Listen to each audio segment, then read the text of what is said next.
ओम तव कथामृतं तप्तजीवनं कविभिरीडितं कल्मषापहं श्रवणमंगलं श्रीमदाततं भुवि गृह्णन्ति ये भूरिदा जनाः।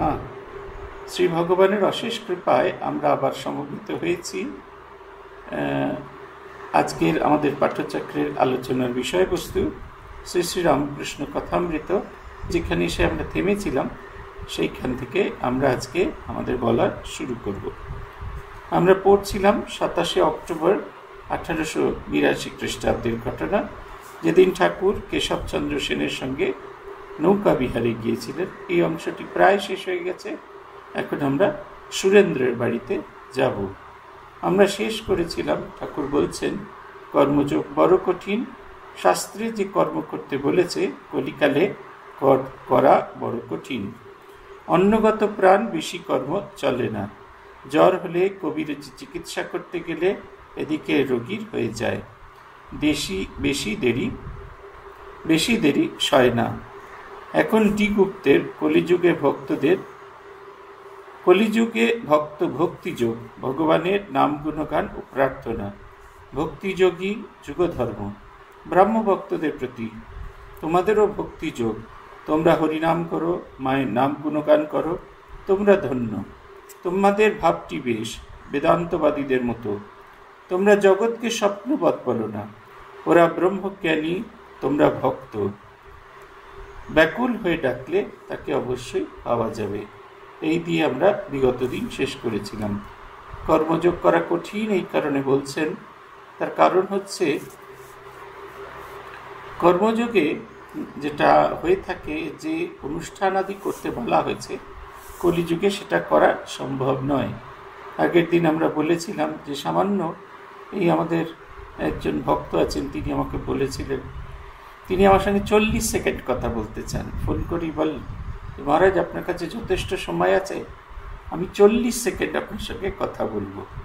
40 বা 48 কিছু। তারপরে তার তত্ত্বটা জানলাম, কারণ একবার শ্রীরামকৃষ্ণ নাম 108 বার শ্রীরামকৃষ্ণ নাম করতে 2 মিনিট 47 সেকেন্ড মতো লাগে। আমরা এরকম করে দেখেছি, কারণ বেশি লাগতে পারে, কারণ কম লাগতে পারে, কিন্তু এইটাই লাগার কথা। আমরা এত ব্যস্ত যে এত কাজ আমাদের করতে হয়, এই 2 মিনিট 47 সেকেন্ড সময় আমরা ভগবানকে দেওয়ার জন্য সময় পাই না। সেই কারণে আমাদের এই যে কলিযুগে যে নানা রকম যে আমাদের কর্ম করার কথা বলা হয়েছে, সেগুলো আমরা করে উঠতে পারি না। তার কারণ হচ্ছে আমাদের কাছে অত সময় থাকে না। তাহলে কলিযুগের ব্যবস্থাটা কি না, বলছেন ভক্তিযোগী যুগধর্ম। তোমরা কলিযুগে ভক্তিযোগ, ভগবানের নাম গুণগান এবং প্রার্থনা। নিরন্তর ভগবানের কাছে প্রার্থনা করা, তুমি আমার বন্ধন মোচন করে দাও, তুমি আমাকে শুভ পথের দিকে জাগ্রত করো, এবং সব অবস্থায় সব কিছুতে তার কাজ করা, নাম গুণগান আর প্রার্থনা। এই যে আমরা ব্রাহ্মদের কথা বলি, আমাদের বলেছি এর আগেও ঘটনাটা, আমাদের পূজনীয়া মেনকা ঠাকুর, আমি যার কাছে গান শেখার সৌভাগ্য পেয়েছিলাম, তিনি ব্রাহ্ম। তিনি আমাকে বিভিন্ন ব্রাহ্ম সমাজে নিয়ে গেছেন। তার মধ্যে সল্টলেকে একটা জায়গায় একটা ব্রাহ্ম ভক্তদের সম্মেলন মাঘ উৎসবে নিয়ে গেছিলেন। বলেছিলেন সেখানে ভালো করে চেয়ে দেখবি, সেখানে যারা আছে ব্রাহ্মিকাগণ, তারা সবাই শুষ্ক। ব্রহ্মবস্তুকে স্পর্শ করে তাদের এতটুকু, তারা একবারে যেন শুকিয়ে গেছে। তারা হাসতে জানে না, তারা কিছু করতে জানে না। ব্লটিং পেপারের মতো ব্রহ্মবস্তু তাদের যেন যাবতীয় স্পঞ্জের মতো সমস্ত কিছু যেন শুষে নিয়েছে। উনি বলতেন যে ভালো করে দেখবি, তখন কিন্তু গিয়ে বলতে পারবো না, কিন্তু উনি মজা করে কুনুই দিয়ে ঠুকুনি দিতেন, বলতেন কিরে কেমন দেখছিস, কিরে কেমন দেখছিস। আমরা দেখেছি যখন গান বাজনা হচ্ছে, তখন তার আনন্দে উৎফুল্ল হয়ে যাচ্ছে। একটি গান হতো, খুব সম্ভবত জ্যোতিরিন্দ্রনাথ ঠাকুরের লেখা, করতার নাম গান যতদিন রহে দেহ প্রাণ। অনেকটা আমাদের ওই কীর্তনের মতো। সে যখন হচ্ছে তখন তারা এমনি এমনি করে হাততালি দিয়ে দিয়ে সেই গানের সাথে গাইছেন। তখন আর 5টি হরিনাম সংকীর্তনকারী, এবং তার ভেতরে খুব একটা ফারাক দেখা যাচ্ছে। কিন্তু যখন সেই তত্ত্বকথা আলোচনা হচ্ছে, কীরকম যেন একটা গোমরা ব্যাপার। ওদের যে শ্রাদ্ধ হয় আমাদেরই মতো অনুষ্ঠানটা হয় না খালি, খাওয়া দাওয়া তো একদম জমিয়ে হয়। যতক্ষণ উপাসনা হচ্ছে সে একটা কি ভীষণ রকমের সিরিয়াস জিনিস চলছে, কিন্তু তারপরে যখন খাওয়া দাওয়া হলো, আমাদের যখন মৎস্যমুখীতে করে ঠিক ওই রকম ঘাট ঘুরি ঘুরি সবাই খোঁজ করছে খাওয়া হয়েছে কিনা। এটা হচ্ছে খুব স্বাভাবিক ব্যাপার। ভগবানকে এরকম স্বাভাবিকভাবেই ডাকতে হবে। ভগবানকে যদি ডাকার ব্যাপারটা যদি আমাদের জীবনে জটিল এসে যায়, তাহলে কিন্তু আর ভগবত লাভ হয় না। আমরা দশম পরিচিতে ঢুকব সুরেন্দ্রের বাড়ি নরেন্দ্র প্রভৃতির সঙ্গে। জাহাজ কয়লা ঘাটে এইবার ফিরিয়া আসিল। সকলে নামিবার উদ্যোগ করিতে লাগিলেন। ঘরের বাহিরে আসিয়া দেখেন কোজাগরের পূর্ণচন্দ্র হাসিতেছে, ভাগীরথী বক্ষ কৌমুদীর লীলাভূমি হইয়াছে। ঠাকুর শ্রীরামকৃষ্ণের জন্য গাড়ি আনিতে দেওয়া হইল। কিয়ৎক্ষণ পরে মাস্টার ও দুই একটি ভক্তের সহিত ঠাকুর গাড়িতে উঠিলেন। কেশবের ভ্রাতুষ্পুত্র নন্দলালও গাড়িতে উঠিলেন, ঠাকুরের সঙ্গে খানিকটা যাবেন। গাড়িতে সকলে বসিলে পর ঠাকুর জিজ্ঞাসা করিলেন, কই তিনি কই, অর্থাৎ কেশব কই? দেখিতে দেখিতে কেশব একাকী আসিয়া উপস্থিত হইল। মুখে হাসিয়া জিজ্ঞাসা করিলেন, কে কে এর সঙ্গে যাবে? সকলে গাড়িতে বসিলে পর কেশব ভূমিষ্ঠ হইয়া ঠাকুরের পদধূলি গ্রহণ করিলেন। ঠাকুরও সস্নেহে সম্ভাষণ করিয়া বিদায় লইলেন। এইটা একটা ছবি, একটা বর্ণনা, কিন্তু ভারী সুন্দর শ্রীরামকৃষ্ণের একটি অনুধ্যানের একটি ঘটনা। তাকে চিন্তা করার জন্য খুব সহজ স্বাভাবিকভাবে একটি ছবি দেখানো হয়েছে। ঠাকুর এসে পৌঁছেছেন কয়লাঘাটে এবং সেখান থেকে তাকে ঘোড়ার গাড়িতে করে নিয়ে যাওয়া হচ্ছে। কি সুন্দর বর্ণনা! কোজাগরের পূর্ণচন্দ্র হাসিতেছেন। কোজাগরী শরৎ পূর্ণিমা, কোজাগরী পূর্ণিমায় যে চাঁদ হয় সেটা তার রংটা খানিকটা সিল্কি, একেবারে যেন একটা সিল্কের চাদর উপর থেকে নিচে গায়েতে ফেলে দেওয়া হয়েছে। অপূর্ব সুন্দর সেই চাদরকে দেখতে, এবং সেই চাদরের দিকে যত তাকানো যায় তখন নিজেকেও খুব উজ্জ্বল মনে হয়। অন্যান্য পূর্ণিমার দিনের চাঁদের আলো সেটা খানিকটা ফ্যাটে সাদা, কিন্তু সেটা যেন মোহময়, আনন্দময়। কোজাগরী পূর্ণিমাতে যদি তাকিয়ে থাকেন তাহলে দুটোর আলাদা ফারাক বুঝতে পারবেন। আমরা যখন ছাত্র তখন একবার গিয়েছিলাম চৌকরি বলে একটি জায়গা। পরবর্তীকালে সেটা খুব কোলাহল মুক্ত একটি স্থানে পরিণত হয়েছিল, কিন্তু আমরা যখন গিয়েছিলাম ছাত্রাবস্থায় তখন খুব শান্ত নির্জন জায়গা ছিল। সেখানে গিয়েই আমরা দেখলাম যে কোজাগরী পূর্ণিমার সেই চাঁদ, সদ্য শরতের আকাশ, সেই তাতে আর মেঘ রাশি নেই, পাতলা পাতলা তুলোর মতো মেঘ, আর তিনটি জিনিস দেখা যাচ্ছে, নন্দাঘুন্টি, নন্দাকোট, পঞ্চচলি আর ত্রিশূলের একটা অংশ। সেই শরৎ পূর্ণিমার চাঁদ সেই মেঘের মধ্যে দিয়ে আস্তে আস্তে ধীরে ধীরে এসে উপস্থিত হলো। মনে হলো সেই ধপধপে সাদা নন্দাঘুন্টি, নন্দাকোট, তারপরে পঞ্চচল্লি, সবগুলোর উপর কেউ যেন রূপো ঢেলে দিয়েছে। অবাক বিস্ময়ে তাকিয়ে আছি। সমস্ত সন্ধ্যা অতিক্রান্ত হয়ে গেল, আমরা কিন্তু এগিয়ে যেতে পারছি না, ঘরের দিকেও যেতে পারছি না। খুব খিদে পেয়েছে, ঘরেতে আর ফিরতে পারছি না। অপূর্ব সেই আলোর ছটা এইখানে যে বর্ণনা করছে, এটি পড়তে পড়তে আমার সেই দিনের ঘটনাটি মনে পড়ছিল। আমরা সেই অপূর্ব সুন্দর রূপ দর্শন করছি। ঠাকুরকে ডাকতে পাঠানো হলো, ঠাকুরের জন্য গাড়ি ডাকতে পাঠানো হলো। গাড়ি এসে পৌঁছাতে মাস্টার দুই একটি ভক্তের সঙ্গে ঠাকুর গাড়িতে উঠিলেন। কেশবের ভ্রাতুষ্পুত্র নন্দলালও গাড়িতে উঠিলেন। দেখুন মজার কথা, আপনারা যদি আগেকার দিনের কোচগুলো দেখেন তাহলে টেনে টুনে ভালো করে বসা যায় 4 জন, আর ঠেলে ঠুলে বসা যায় 6 জন। ঠাকুর উঠেছেন, মাস্টার উঠেছেন, 2 জন ভক্ত উঠেছেন, আর ভ্রাতুষ্পুত্র নন্দলাল উঠেছেন। তিনি ফিরে যাবেন, খোঁজ করছেন কেশবচন্দ্রে, বলছেন কই, সে কোথায়? এবং কেশবচন্দ্র সেন হাসতে হাসতে সেখানে এসে উপস্থিত হলেন।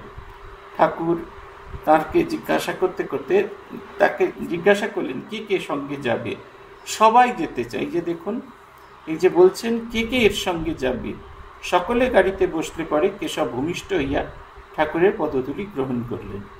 রাস্তার মধ্যে মেঝেতে মাথা ঠেকে কেশবচন্দ্র সেন প্রণাম করছেন।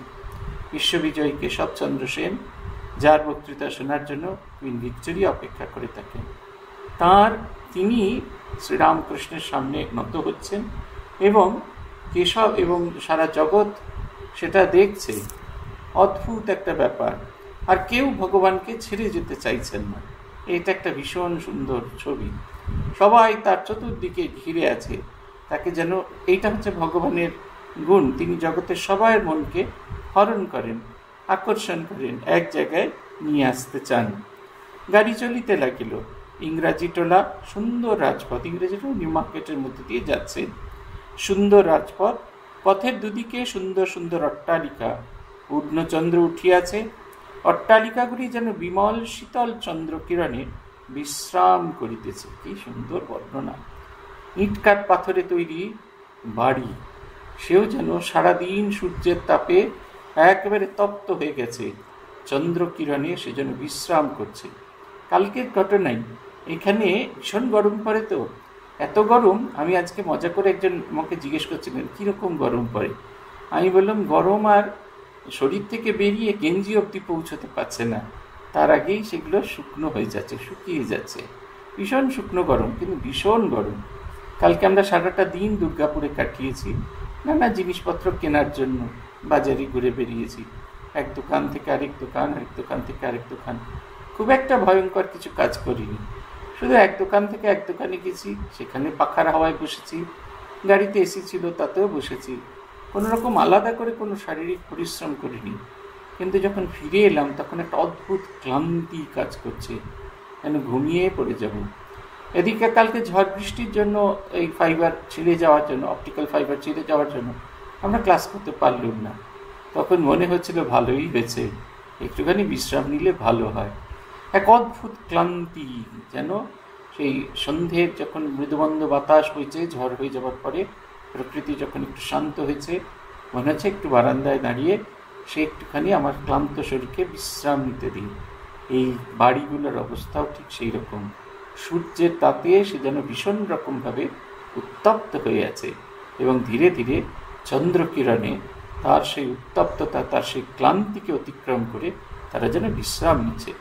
এইটাই যে বলছেন না, তব কথামৃতম তপ্ত জীবনম কবিভীতম কল্মশাপহম শ্রবণ মঙ্গলম শ্রীমদাততম। এই শ্রী শব্দটা ব্যবহার করা হচ্ছে, অপূর্ব সৌন্দর্যপূর্ণ। এই যে ঠাকুরের শ্রীরামকৃষ্ণের কথা যারা লিখেছেন, শব্দ যেমন সৌন্দর্যপূর্ণ, সেরকম যারা বলছেন, যারা ব্যাখ্যা করছেন, তাদের কথাও অত্যন্ত সৌন্দর্যপূর্ণ। মনে হচ্ছে যেন মিষ্টি ঝরে পড়ছে, top top top top top top করে সেই মিষ্টির প্রকাশ যেন হয়ে যাচ্ছেন, শ্রীযুক্ত আনন্দময় পূর্ণ। তাই বলছেন শ্রীমদাততম ভুবি গৃণন্তি বরিদা জনা। দ্বার দেশে বাষ্পীয় দীপমালা, কক্ষ মধ্যে দীপমালা, স্থানে স্থানে হারমোনিয়াম পিয়ানো সহযোগে ইংরেজ মহিলারা গান করতেছে। ঠাকুর আনন্দে হাস্য করিতে যাইতেছেন, করিতে করিতে যাইতেছেন। হঠাৎ বলিলেন, আমার জলতৃষ্ণা পাচ্ছে, কি হবে, কি আর করা যায়। নন্দলাল ইন্ডিয়ান ক্লাবের নিকট গাড়ি থামাইয়া উপরে জল আনিতে গেলেন। কাঁচের গ্লাসে করিয়া জল আনিলেন। ঠাকুর সহাস্যে জিজ্ঞাসা করিলেন, গ্লাসটা ধোয়া তো? নন্দলাল বললেন, হ্যাঁ। ঠাকুর সেই গ্লাসে জল পান করলেন, একেবারে ছোট শিশুর মতো। ছোট শিশুদের বেড়াতে নিয়ে গেলে যেরকম, যখন কোল্ড ড্রিঙ্কসের, আমাদের অন্য এখনকার ছেলেপিলেদের কি হয় জানি না, আমাদের ছেলেবেলায় যখন কেউ বেড়াতে নিয়ে যেতেন তখন ক্যাম্পাকোলার দোকানে সামনে, তখন ক্যাম্পাকোলা পাওয়া যেত, ওই যে সেই অরেঞ্জ যে ধরনের যে ক্যাম্পাকোলা হতো, সেই দেখলেই আমাদের জল তৃষ্ণা পেয়ে যেত। তখন আমাদের আর অন্য কোনো কিছু করতে ইচ্ছে করতো না। জলতৃষ্ণা যেরকম আসে ঠিক সেই রকম ছোট ছেলে, তাকে ট্যাঁকে করে নিয়ে এরা বেড়াতে যাচ্ছে, তার প্রচণ্ড জল তৃষ্ণা পেয়েছে। ইনি লিখছেন যে তারপরে আবার নিজের আবার বামনাই আছে, তো জিজ্ঞেস করছেন গ্লাসটা পরিষ্কার করে ধোয়া আছে তো? বালকের স্বভাব, গাড়ি চালাইয়া দিলে ঠাকুর মুখ বাড়াইয়া লোকজন গাড়ি ঘোড়া চাঁদের আলো দেখিতেছেন। সকলেতেই তাতে আনন্দ, সকল তাতেই আনন্দ। একটা ছোট শিশু সব কিছুতে তার যেরকম আনন্দ হয়, শ্রীরামকৃষ্ণের অবস্থা সেরকম। মুখ বাড়িয়ে, বাচ্চারা যেরকম মুখ বাড়িয়ে, আমরা মাঝে মাঝে মাথা ঢুকিয়ে দিই বাচ্চাদের, সেই রকম মুখ বাড়িয়ে সব কিছু দেখছেন। এই আলো ঝলমলময় পৃথিবী সব কিছুর ভেতরে মহামায়ার প্রকাশ তিনি লক্ষ্য করছেন। নন্দলাল কলুটলায় নামিলেন। ঠাকুরের গাড়ি শিমুলিয়া স্ট্রিটে শ্রীযুক্ত সুরেন্দ্র মিত্রের বাড়িতে আসিয়া লাগিল। ঠাকুর তাহাকে সুরেন্দ্র বলিতেন। সুরেন্দ্র ঠাকুরের পরম ভক্ত, কিন্তু সুরেন্দ্র বাড়িতে নাই, তাহাদের নতুন বাগানে গিয়াছেন। বাড়ির লোকেরা বসিতে নিচের ঘর খুলিয়া দিলেন। গাড়ি ভাড়া দিতে হবে, কে দেবে? সুরেন্দ্র থাকিলে সেই দিত। ঠাকুর একজন ভক্তকে বলিলেন, ভাড়াটা মেয়েদের কাছ থেকে চেয়ে নে না, ওরা কি জানে না ওদের ভাতাররা যায় আসে? সকলের হাস্য। এই দেখুন সুরেন্দ্র ঠাকুরের অবস্থাটা দেখুন, ট্যাকে একটি পয়সা নেই, কারণ তার সঞ্চয় করার কোনো অধিকার নেই। পূজ্যপাদ রঙ্গনাথানন্দজি মহারাজের জীবনের একটা ঘটনা শুনেছিলাম। মহারাজ অস্ট্রেলিয়ায় গিয়েছেন, এয়ারপোর্টে নেমেছেন, গিয়ে দেখলেন তাকে যারা নিতে এসেছেন তারা তখনও এসে পৌঁছয়নি, অথচ তার কাছে একটা টাকাও নেই যে তাদের ফোন করবেন। তখন তিনি একটি দোকানে গিয়ে $1 তিনি তাদের কাছ থেকে ভিক্ষা চাইছেন, বলছেন আমার বন্ধুরা এলে ফেরত দিয়ে দেবে। এইরকম মানুষ, এরকম আজকেরকার দিনে পকেটে একটাও টাকা নেই, এটা কেউ বিশ্বাসই করতে চায় না, সেরকম ছুঁড়ে ফেলে দিলেন। কড়কড় কড়কড় করে সেই টাকা পড়ে যাচ্ছে। রঙ্গনাথনজি টাকাটা তুলে তাদেরকে ফোন করলেন। ফোন করার পরে তারা আসতে সেই টাকা ফেরত দিলেন। এ অদ্ভুত, দেখুন সারা পৃথিবী ঘুরে এসেছেন, অথচ সঙ্গে একটি টাকাও নেই। আমরা তো ঠাকুরের ছবি ভুলে যাই অনেক সময়। দেখবেন আপনারা শ্রীরামকৃষ্ণদেবের ছবি এত যে জয়মা জয়মা করেন, ইদানিং মায়েরা দেখেছি সবাই গলায় লকেটে মা ঠাকুরকে নিয়ে ঝুলতে থাকেন। ইনস্ট্যান্ট, মাকে ফেলে কোথাও যাওয়ার নেই, ঝুলছেন। সেদিনকে দেখছিলাম একজনের গলাতে বড় এরকম শ্রী শ্রী মায়ের পদচিহ্ন, সেটি আছে, তিনি সেইটিকে বুকে ধারণ করে এগিয়ে চলেছেন। আমরা সব ভুলে যাই, কিন্তু টাকা কখনো ভুলি না। সবসময় ব্যাগেতে টাকা আছে কিনা দেখে নিই, কিন্তু এর কোনো রকম কিছু নেই। ভাড়া কে দেবে? বলছেন বাড়ির মেয়েদের গিয়ে বলুক, তার ভাতাররা কোথায় যায় তারা জানে না। নরেন্দ্র পাড়াতেই থাকেন। ঠাকুর নরেন্দ্রকে ডাকতে পাঠাইলেন। এদিকে বাড়ির লোকেরা দোতলার ঘরে ঠাকুরকে বসাইলেন। ঘরের মেঝেতে চাদর পাতা, 2-4টে তাকিয়া তার উপর। কক্ষ প্রাচীরে সুরেশের বিশেষ যত্নে প্রস্তুত ছবি, অয়েল পেন্টিং, যাহাতে কেশবকে ঠাকুর দেখাইতেছেন হিন্দু, মুসলমান, খ্রিস্টান, বৌদ্ধ সকল ধর্মের সমন্বয়, আর বৈষ্ণব, শাক্ত, শৈব ইত্যাদি সকল সম্প্রদায়ের সমন্বয়। এই ছবিটা একটা দেখেছি আমাদের Ramakrishna mission institute of culture, সেইখানে ঠাকুর ঘরে, পুরনো ঠাকুর ঘরে ছিল। আমি দেখেছি, আমি যখন সেখানে ছিলাম তখন ছিল। সিঁড়ি দিয়ে উঠেই এই ঠাকুরঘর, যে 5 তলার যে ঠাকুরঘর ছিল, সিঁড়ি দিয়ে উঠলেই সেই ঘরে, এই সিঁড়ি দিয়ে উঠলেই একবারে সোজা যেখানে গিয়ে ল্যান্ড করতাম, সেইখানে এই ঠাকুরের একটি ছবিটি ছিল। এই হাতে আঁকানো ছবি, অয়েল পেন্টিং, এটি তার প্রতিরূপ ছিল। ঠাকুর বসিয়া সহাস্যে গল্প করিতেছেন। এই যে একটা মুড দেখুন, শ্রীরামকৃষ্ণের মধ্যে এতটুকু বেজারপনা নেই, সকলের সঙ্গে গল্প করছেন, নিজে আনন্দে যেন ভরপুর হয়ে আছেন, ডুবে আছেন, আনন্দে মত্ত হয়ে আছেন। এমন সময় নরেন্দ্র আসিয়া পৌঁছিলেন। তখন ঠাকুরের আনন্দ যেন দ্বিগুণ হইল। তিনি বলিলেন, আজ কেশব সেনের সঙ্গে কেমন জাহাজে করে বেড়াতে গিয়েছিলাম, বিজয় ছিল, এরা সব ছিল।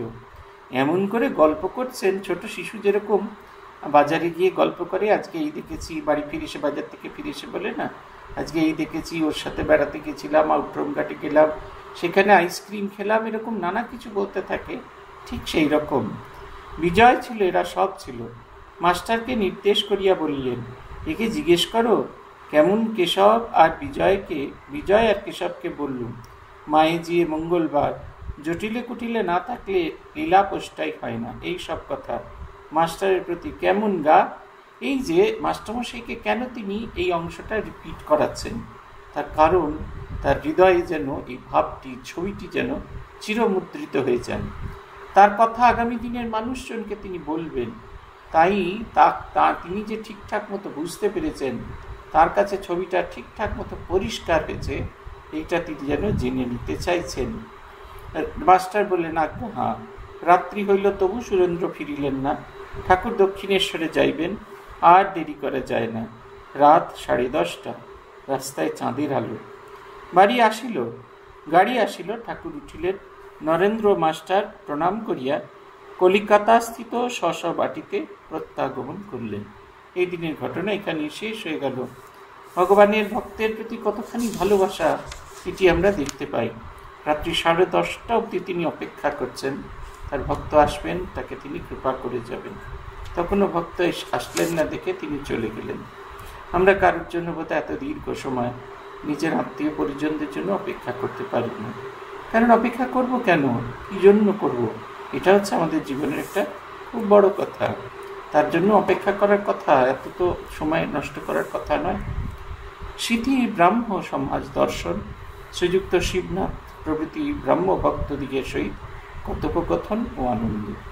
ঠাকুরের এই যে পূর্ব অধ্যায়ে আমরা দেখেছি যে বারবার বিভিন্ন ভক্তদের বাড়িতে যাওয়া, বিভিন্ন ভক্তদের কাছে যাওয়া, এটার মূল উদ্দেশ্য একটাই, তিনি যেন ভক্তদের মাঝখানে থেকে তাদের কাছে এসে আনন্দ বিতরণ করছেন।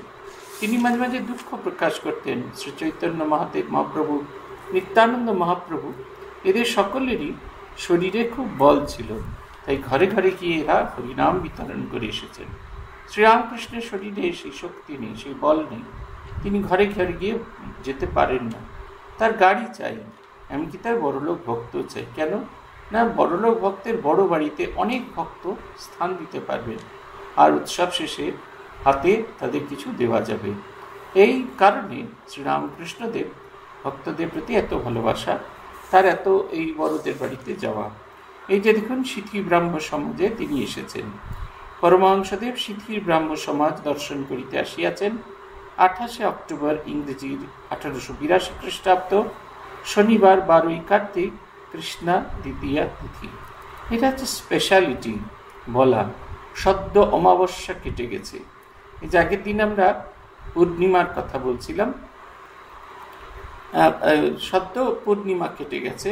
পূর্ণিমা কেটে যাওয়ার পরেই অমাবস্যা কৃষ্ণপক্ষ শুরু হয়েছে, তার দ্বিতীয়া তিথি। চাঁদের সে জৌলুস কিন্তু আর নেই, একটা আলো আঁধারির ব্যাপার, অনেকটা আমাদের মনের মতো। এরকম অবস্থায় শ্রীরামকৃষ্ণদেব আসছেন। আজ এখানে মহোৎসব, ব্রাহ্ম সমাজের ষান্মাসিক, তাই ভগবান শ্রীরামকৃষ্ণের এখানে নিমন্ত্রণ। বেলা 3-4টের সময় তিনি কয়েকজন ভক্তের সঙ্গে গাড়ি করিয়া দক্ষিণেশ্বরের কালীবাটিতে হইতে শ্রীযুক্ত বেণীমাধব পালের মনোহর উদ্যানবাটিতে উপস্থিত হলেন। এই উদ্যানবাটিতে ব্রাহ্ম সমাজের অধিবেশন হইয়া থাকে। ব্রাহ্ম সমাজকে তিনি বড় ভালোবাসেন। ব্রাহ্ম ভক্তগণ তাঁকে সাতিশয় ভক্তি শ্রদ্ধা করেন। ইহার পূর্বদিন অর্থাৎ শুক্রবার বৈকালে কত আনন্দ করিতে করিতে সশিষ্য শ্রীযুক্ত কেশবচন্দ্র সেনের সহিত ভাগীরথী বক্ষে কালীবাড়ি হইতে কলিকাতা পর্যন্ত ভক্ত সঙ্গে স্টিমার করিয়া বেড়াইতে আসিয়াছিলেন।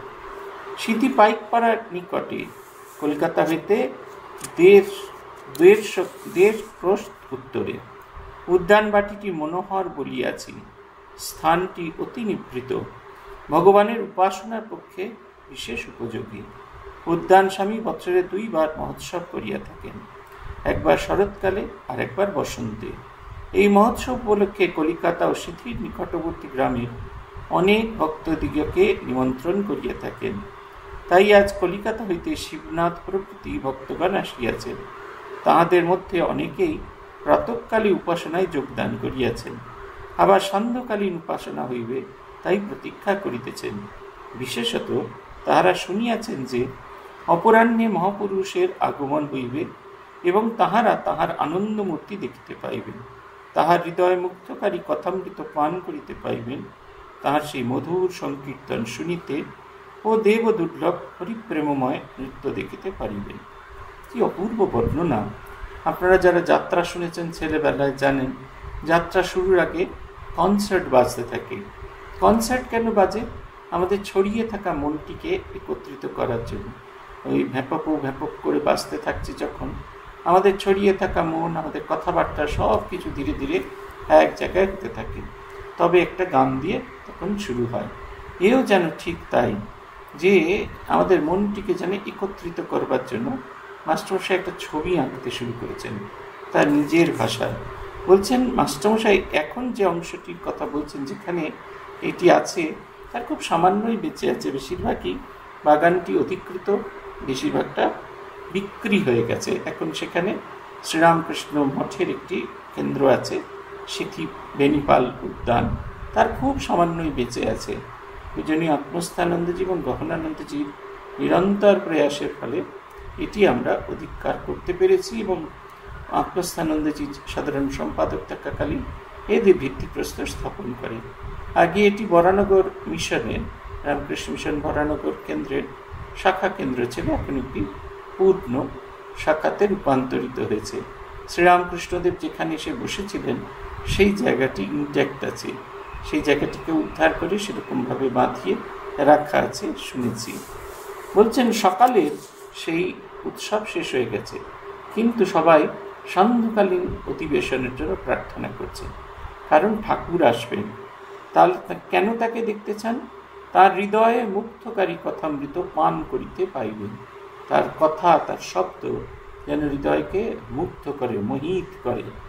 তার মধুর সংকীর্তন শুনিতে, তার গান শুনতে এবং তার হরিপ্রেমময় নৃত্য দেখিতে পাইবেন। এই কারণে তারা এসেছেন। অপরাহ্নে বাগানটি বহু লোকে সমাকীর্ণ হইয়াছে। কেহ লতা মণ্ডপ ছায়ায় কাষ্ঠাসনে উপবিষ্ট, কেহ বা সুন্দর বাপিতটে বন্ধু সমবিহারে বিচরণ করিতেছে। অনেকেই সমাজগৃহে শ্রীরামকৃষ্ণের আগমন প্রতীক্ষায় পূর্ব হইতে উত্তম আসন অধিকার করিয়া বসিয়াছেন। উদ্যানের প্রবেশদ্বারের পানের দোকান প্রবেশ করিয়া বোধহয় যেন পূজাবাড়ি রাত্রিকালে যাত্রা হইবে। চতুর্দিকে আনন্দে পূর্ণ, শরতের নীল আকাশ আনন্দ প্রতিভাসিত হইয়াছে।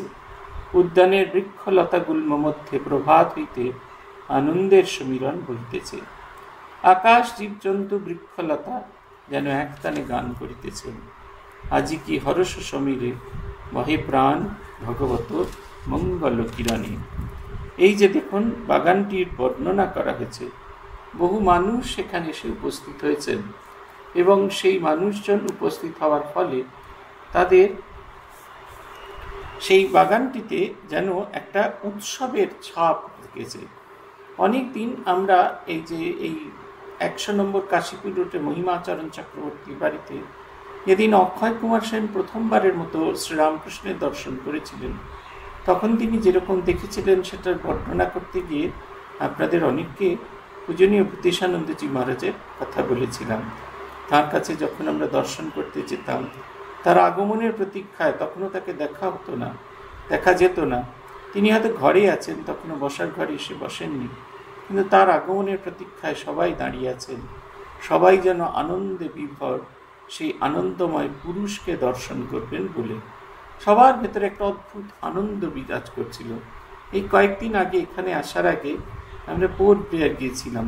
সেখানকার শ্রী সারদা সংঘের 25 বছর পূর্তি উপলক্ষে তারা আমাদের ডেকেছিলেন। এই 25 বছরে তাদের যারা সন্ন্যাসীরা যারা তাদের গাইড করেছেন, পূজনীয় পার্থ মহারাজ অমৃত রূপানন্দজি জামশেদপুরের, স্বামী নিত্যমুক্তানন্দজি মায়ের বাড়ির, স্বামী অমর্ত্যানন্দজি ধলেশ্বর এবং স্বামী প্রার্থনানন্দজি বর্তমানে মেদিনীপুরের অধ্যক্ষ। এই 4 জন সাধুকে তো তারা ডেকেছিলেন, আরও 2 জন সাধুকে ডেকেছিলেন, স্বামী কব্রতানন্দজি এবং আমাকে। পূজনীয় গণেশ মহারাজকে এই সময় খুব কাছ থেকে আমাদের পাওয়া গেল। আমরা সারাদিন যখনই কথোপকথন হতো ভূতেশানন্দজির কথা বলতাম, সেই আনন্দময় পুরুষের কথা বারবার শুনতে চাইতাম। কত অজানা গল্প, মহারাজ তো দীর্ঘদিন মহারাজের কাছে থেকেছেন, তাই মহারাজের অনেক গল্প, অনেক না জানা ইতিহাস, সেগুলো মহারাজের কাছে আমরা শুনছিলাম। মহারাজ সেগুলো আমাদের বলছিলেন। আনন্দে যেন ভরপুর হয়েছিলাম মহারাজের গল্প শুনতে শুনতে। এই শ্রীরামকৃষ্ণ আসবেন, তাঁর এতে যেন সব কিছু আনন্দে পূর্ণ হয়ে আছে। উদ্যানের প্রবেশ পথে পানের দোকান রয়েছে। প্রবেশ করে বোধ হয় যেন পূজা বাড়ি রাত্রিকালে উৎসব হবে। এর পরের অংশটা, শরতের নীল আকাশে আনন্দ প্রতিভাসিত হচ্ছে। এই যে জগতের আনন্দ যেন স্বর্গীয় আনন্দে রূপান্তরিত হয়েছে। এই আনন্দ যেন এতে আকাশের দিকে গিয়েছে, আকাশ যেন সেই আনন্দটিকে ধরে রাখতে পারছে না, সে ফিরিয়ে দিচ্ছে জগতের প্রতি। এত আনন্দ সে যেন ধরে রাখতে পারছে না। ছোট শিশুকে যখন অনেকগুলি খেলনা দেওয়া হয়, যখন সেই খেলনাগুলোকে ধরে রাখতে পারে না, তখন তার কাছের মানুষজনদের হাতে একটা একটা করে খেলনা তারা তুলে দেয়, যাতে তারা তার খেলনাটা ধরে তার বোঝটা খানিকটা হালকা করতে পারে। তাই এই খেলনা তাদের হাতে তুলে দিচ্ছেন। তাদের সঙ্গে তিনি যেন সেই আনন্দে ভরপুর হয়ে আছেন। বলছেন, শরতে নীল আকাশে আনন্দ প্রতিভাসিত হইতেছে, উদ্যানের বৃক্ষলতা গুল্মে প্রভাত হইয়া আনন্দের সমীরণ করিতেছে। সকল বৃক্ষলতা গুল্মেতে সব জায়গায় যেন আনন্দে, আকাশ জীবজন্তু বৃক্ষলতা যেন এক তানে গাইছেন, যেন প্রাকৃতিক অর্কেস্ট্রা শুরু হয়েছে, সেখানে সবাই গান গাইছেন, সকলে যেন বইছে, সকলে যেন ভগবত দর্শনে পিপাসু। এমন সময় শ্রী শ্রী পরমহংসদেবের গাড়ি আসিয়া উপস্থিত সমাজগৃহের সম্মুখে উপস্থিত হইল। সকলেই গাত্রোত্থান করিয়া মহাপুরুষের অভ্যর্থন করেছেন। সকলে উঠে দাঁড়িয়েছিল বটে, আসন ছেড়ে যায়নি। এখানে বর্ণনা আছে, কেউ কেউ ভালো জায়গা নিয়ে নিয়েছিল আগে থেকে, যাতে যখন ঠাকুর আসবেন তখন ভালো জায়গা থেকে, খুব সামনে থেকে ঠাকুরকে দেখতে পান। তিনি আসিয়াছেন, চারিদিকে লোকে তাকে মণ্ডলাকারে ঘিরিতেছে, মালার মতো একটা সার্কেল, ফুল সার্কেল হয়ে তাকে ঘিরে আছে। সমাজগৃহে প্রধান প্রকোষ্ঠ মধ্যে বেদী রচনা হইয়াছে। যে স্থান লোকে পরিপূর্ণ, সে স্থান লোকে পরিপূর্ণ। সম্মুখে দালান, পরমহংসদেব সমাসীন, সেখানেও লোক। আর দালানের দুই পার্শ্বস্থিত দুই ঘর, সে ঘরেও লোক। ঘরের দ্বার দেশে উৎগ্রীব হইয়া লোকে দণ্ডায়মান। দালানে উঠিবার সোপান পরম্পরা এক প্রান্ত হইতে অপর প্রান্ত পর্যন্ত বিস্তৃত। সেই সোপানও লোকাকীর্ণ। সোপানের অনতি দূরে দুই তিনটি বৃক্ষ, পার্শ্বে লতামণ্ডপ, সেখানেও কয়েকখানি কাষ্ঠাসন। তথা হইতেও লোক উৎগ্রীব ও উৎকর্ণ হইয়া মহাপুরুষের দিকে দৃষ্টিপাত করিতেছে। সারি সারি ফল ও পুষ্পের বৃক্ষ, মধ্যে পথ, বৃক্ষ সকল সমীরণে ঈষৎ হেলিতেছে, দুলিতেছে, যেন আনন্দভারে মস্তক অবনত করিয়া তাকে অভ্যর্থনা জানাতেছে। শুধু মানুষ আনন্দের সঙ্গে সহকারে তাকে অভ্যর্থনা জানাচ্ছে না, যেন প্রকৃতিও তাকে অভ্যর্থনা জানানোর জন্য প্রস্তুত হয়েছেন। সবাই যেন আনন্দে ভরপুর হয়ে আছেন, এটা হচ্ছে কথা। সবাই আনন্দে পূর্ণ হয়ে আছেন। ঠাকুর পরমহংসদেব হাসিতে হাসিতে আসন গ্রহণ করিলেন। এখন সব চক্ষু এককালে তাহার আনন্দ মূর্তির উপর পতিত হইল। সেন্টার অফ অ্যাট্রাকশন তিনি সকলকে যেন আকর্ষণ করছেন। এই আকর্ষণ করতে করতে তিনি যেন আমাদের সকলকে এক জায়গায় করে ফেলেছেন।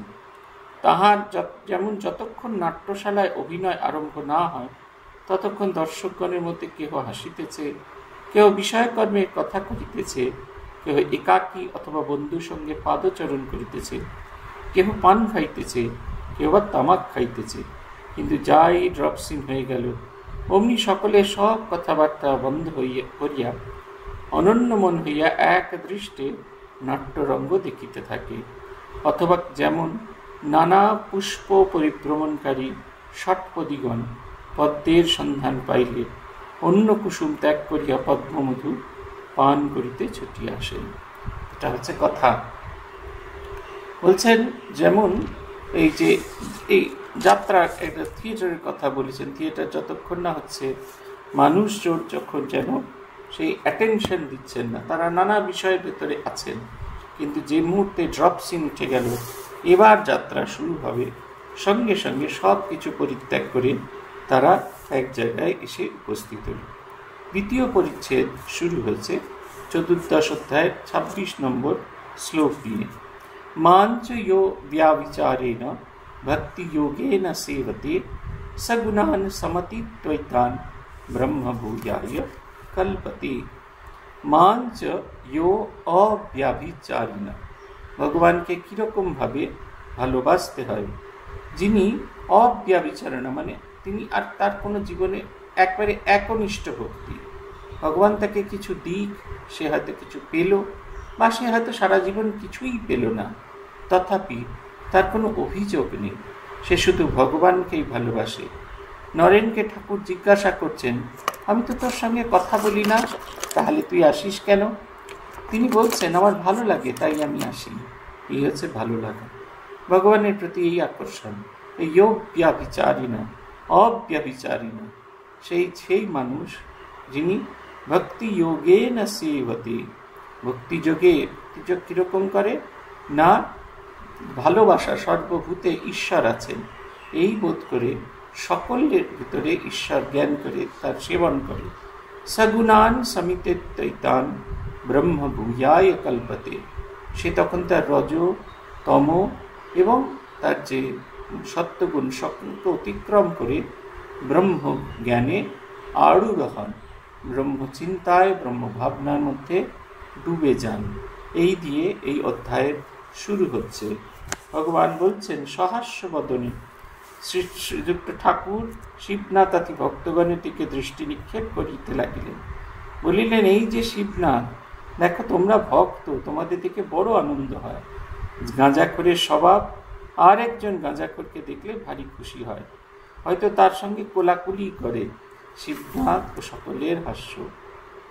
যাদের দেখি ঈশ্বরে মন নাই, তাদের আমি বলি তোমরা একটু এইখানে গিয়ে বসো, অথবা বলি যাও বেশ বিল্ডিং, রানী রাসমণির কালী মন্দির দেখো গে, সকলের হাস্য। আবার দেখেছি যে ভক্তদের সঙ্গে হাবাতে লোক এসেছে, তাদের ভারী বিষয় বুদ্ধি, ঈশ্বরীয় কথা ভালো লাগে না। ওরা হয়তো আমার সঙ্গে অনেকক্ষণ ধরে ঈশ্বরীয় কথা বলছে, এদিকে এরা আর বসে থাকতে পারে না, ছটফট করে, বারবার কানে কানে ফিসফিস করে, বলেছে কখন যাবে। তারা হয়তো বললে দাঁড়াও না, একটু পরে যাব। তখন আর বিরক্ত হয়ে বললে, তবে তোমরা কথা কাও, আমরা নৌকায় গিয়ে বসি। সংসারী লোকেদের যদি বলো যে সব ত্যাগ করে ঈশ্বরের পাদপদ্মে মগ্ন হও, তো তারা কখনো পরামর্শ শুনবে না। তাই বিষয়ী লোকেদের টানবার জন্য গৌর নিতাই দুই ভাই মিলে পরামর্শ করে এই ব্যবস্থা করেছিলেন। মাগুর মাছের ঝোল, যুবতী মায়ের কোল, বোল হরিবোল। প্রথম দুটির লোভে অনেকেই হরিবোল বলতে যেত। হরিনাম সুধার একটু আস্বাদ পেলে বুঝতে পারত মাগুর মাছের ঝোল আর কিছু নয়, হরিপ্রেমে যে অশ্রু পড়ে। যুবতী মেয়ের কোল কিনা পৃথিবী, তার ধুলায় হরিপ্রেমে গড়াগড়ি যাবে। নিতাই কোনো রকমে হরি নাম করিয়ে নিতেন। চৈতন্যদেব বলতেন, ঈশ্বরের নামের ভারী মাহাত্ম্য, শীঘ্র ফল না হতে পারে, কিন্তু কখনো না কখনো এর ফল হবেই হবে। যেমন কেউ বাড়ির কার্নিশের ওপর বীজ রেখে গিয়েছিল, অনেক দিন পরে বাড়ি ভূমিসাৎ হয়ে গেল, তখনও সেই বীজ মাটিতে পড়ে গাছ হলো, তার ফল হলো। এই হচ্ছে কথা। আমরা অনেকেই ভগবানকে চাই, ভগবানকে চিন্তা করতে চাই, আমরা ভাবি ভগবানের কথা বলবো, ভগবানের বিষয় নিয়ে ভাববো, কিন্তু আমাদের আসে ধৈর্যটি থাকে না। আমরা হারিয়ে ফেলি নিজেদেরকে, আমরা ডুবে যেতে পারি না সেই অনন্ত ভাবনায়। তার কারণ হচ্ছে আমাদের এত বাসনা সবসময় টেনে নিয়ে আসে। তাই ঠাকুর যাদের এরকম অন্যমনস্ক দেখতেন, তাদেরকে বিভিন্ন জায়গায় পাঠিয়ে দিতেন, বলতেন যাও গে তোমরা রাসমণির বিল্ডিং দেখো। আবার অনেকে আছেন যারা নিজেরাই ওই নৌকায় গিয়ে বসে থাকতে চাইতো, তাদের কখনো ভগবানকে ডাকার, ভগবানের কথা শোনার ইচ্ছাটুকু পর্যন্ত হতো না।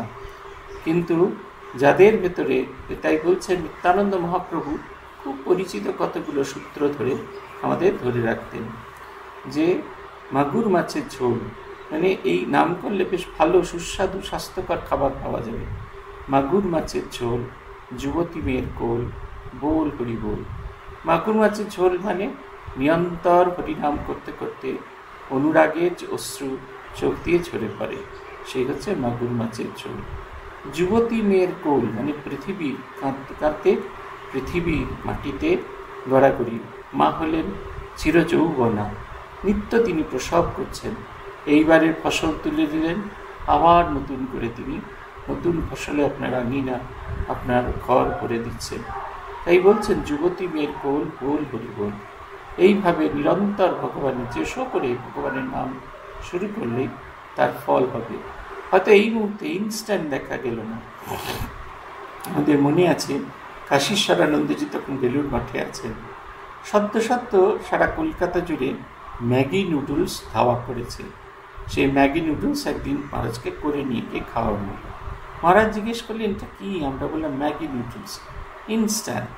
উনি শুনলেন, দেখলেন, একদিন বললেন, don't try to be like Maggi noodles, they are spineless, they are boneless and they are useless. তাদের কোনো শিরদাঁড়া নেই, তাদের কোনো হাড় নেই, গঠনতন্ত্র নেই, সেই কারণে ইউজলেস। জীবনের এই তাড়াতাড়ি করে কিছু নয়, সময়ে ধীরে ধীরে ধীরে ধীরে সব কিছু হয়। শনৈক কান্থা শনৈক পন্থা। আপনারা যারা কাঁথা, এখন আর কাঁথা তৈরি করার তো সিস্টেম চলে গেছে। আগে বাড়িতে বাচ্চা হবে জানলেই সবাই মিলে কাঁথা তৈরি করতেন। ছোট্ট ছোট্ট কাঁথা স্টিচ, ছোট্ট ছোট্ট স্টিচ দিয়ে সেই কাঁথা তৈরি হতো। একটা কাঁথা কত দীর্ঘদিন ধরে তৈরি হতো, সেই সমস্ত দীর্ঘদিন ধরে তৈরি করে সেটা হতো। সেরকম দীর্ঘ পথ একটু একটু করে যাত্রা শুরু করলেই হয়ে যায়। আমাদের এখানে অনেকখানি হাঁটতে হয় জানেন তো। অফিসে যেতে গেলে অনেকখানি হাঁটতে হয়, আর খেতে যেতে গেলেও অনেকখানি হাঁটতে হয়। আমি গোটা পথটাকে ভাগ করে নিয়েছি। এখান থেকে মঙ্কস কোয়ার্টারের সামনে সেইটা একটা স্টপ, যদি মন্দিরে যাই তাহলে ডান দিকে একটা স্টপ, সেটা ফার্স্ট স্টপ। যদি খেতে যাই তাহলে হস্টেল বাড়ির সামনে একটা স্টপ, তারপরে সিনিয়র সেকশনে হস্টেলের সামনে স্টপ, তারপর ওখানে। আর অফিস গেলে এখানে বাবা শিব শম্ভু আছে, স্বয়ম্ভু শিব। এই জমি যখন পাওয়া গেছিল তখন এই জমির ভেতরেই স্বয়ম্ভু শিব আছে। ছোট্ট একটা শিবের মন্দির আছে, খুব পরিষ্কার পরিচ্ছন্ন, নিত্য পূজা হয়। যদি অফিস যাই তাহলে ওটা হচ্ছে ফার্স্ট স্টপ, আর সেকেন্ড স্টপ হচ্ছে আমরা যখন ওখানে পৌঁছচ্ছি, অফিসে পৌঁছচ্ছি। ছোট্ট ছোট্ট পথে পৌঁছে যাই, ফিরে আসার সময় ঠিক ওই রকমভাবে আসি। জীবনই আধ্যাত্মিক যাত্রা, নিরন্তর পথ চলে যাওয়া, থেমে থাকা নয়, একটু একটু করে লক্ষ্যের দিকে এগিয়ে যাওয়া। আজ এই পর্যন্ত, সকলে ভালো থাকবেন। ওম নিরঞ্জনম নিত্যম অনন্তরূপম ভক্তানুকম্পাধৃত বিগ্রহম বৈ ঈশাবতারম পরমেশমিত্যম তন্রামকৃষ্ণম শিরসা নমামি। ওম শান্তি, ওম শান্তি, ওম শান্তি। হরি ওম তৎসৎ। শ্রীরামকৃষ্ণার্পণমস্তু।